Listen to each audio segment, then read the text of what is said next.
তৃণমূল সরকার আশাকর্মীদের আশাহত করেছে। আশাকর্মীদের ১,০০০ টাকা বেতন বৃদ্ধি করার আশ্বাস দিয়েছিল।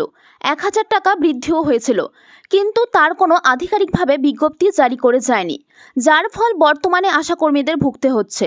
শুধু তাই নয়, বিগত ৫ বছর ধরে তাদের ইনসেন্টিভ দেওয়ার কথা ছিল, সেটাও বকেয়া রয়েছে। এছাড়াও কাজের সুবিধার জন্য ২৩০ টাকা মোবাইল চার্জ বাবদ খরচা দেওয়ার কথা ছিল, সেটাও বকেয়া রয়ে গেছে। মমতা বন্দ্যোপাধ্যায়ের সরকারের আমলে আশাকর্মীদের বিভিন্ন কাজে ব্যবহার করা হয়েছে, তবে বর্তমান সরকার ক্ষমতায় আসার পর ৫,০০০ টাকা বৃদ্ধি করার ঘোষণা করেছে। তাতে ১লা সেপ্টেম্বর থেকে বর্ধিত বেতন বৃদ্ধি করার আশ্বাস ছিল। এটাই পড়ে স্বাস্থ্য করবে, আমার তো দেখে মনে হচ্ছে কোনো স্কুলে পড়াশোনা করছে।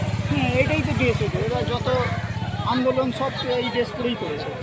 কিন্তু এখনো পর্যন্ত বেতন বৃদ্ধি নিয়ে সরকারি বিজ্ঞপ্তি জারি করা হয়নি। তাই আজকে তারা কলকাতার পুরসভার সামনে পশ্চিমবঙ্গ পৌর স্বাস্থ্যকর্মী কন্ট্রাকচুয়াল ইউনিয়নের পক্ষ থেকে বিক্ষোভ প্রদর্শন করা হয়।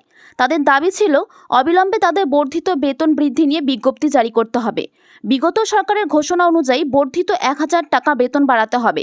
তাদের মোবাইল চার্জ বাবদ খরচা দিতে হবে। তাদের অভিযোগ, তাদের শুধুমাত্র স্বাস্থ্য সম্পর্কিত কাজের বাইরে গিয়েও বিভিন্ন সরকারি পরিষেবার ক্ষেত্রে কাজ করতে হয়।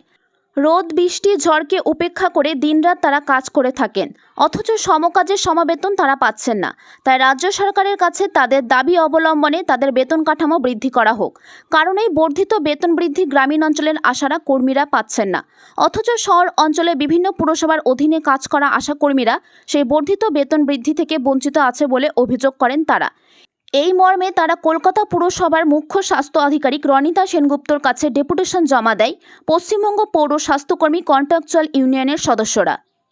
এটা তো এটাই পড়ে স্কুলের ড্রেস নেই, এরা তো এটাই পড়ে স্বাস্থ্য করবে, আমার তো দেখে মনে হচ্ছে কোনো স্কুলে পড়াশোনা করছে। হ্যাঁ, এটাই তো দিয়েছে, এরা যত আন্দোলন সব এই ড্রেস করেই করেছে।